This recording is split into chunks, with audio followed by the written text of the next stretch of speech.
أهلا بكم. هتكلم معاكم النهاردة عن أفضل وأقوى علاج لالتهابات البروستاتا.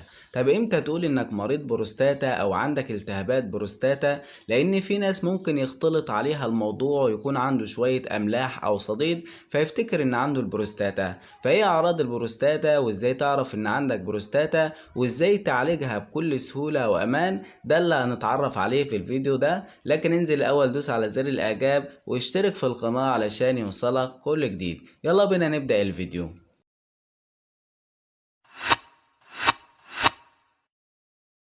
هتكلم معاكم النهاردة عن أفضل علاج بيعالج التهابات البروستاتا وهو كبسول اسمه بروستا نورما. ميزة البروستا نورما إنه بيتكون من أعشاب طبيعية، يعني آمن جدا وفي نفس الوقت قوي جدا. لكن لازم الأول تعرف أعراض البروستاتا وإزاي تحدد إذا كان عندك بروستاتا أو لأ.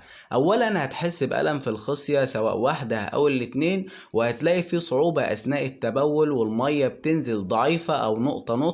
وأثناء العلاقة الحميمية بيكون في ضعف في الانتصاب. بيكون الطبيعي بتاعك إنك كويس وفي انتصاب كويس، وفجأة الانتصاب بيضعف. كل الحاجات دي بتكون من أعراض التهابات البروستاتا. فلو حسيت بالأعراض دي يبقى لازم تبدأ تاخد العلاج دلوقتي. بتاخد كبسولة واحدة يوميا مساء من الليل لليل، وبتمشي عليه فترة وإن شاء الله الأعراض دي كلها هتتحسن وهتروح. سعر بروستا نورم العلبة عاملة 165، يعني الشريط عامل 55، هيكفي معاك 10 أيام. وزي ما حضراتكم شايفين العلبة بتتكون من 3 شرايط، كل شريط بيتكون من 10 كبسولات. الكبسولة أبيض فأخضر زي ما حضراتكم شايفين كده، وموجود ومتوافر في كل الصيدليات.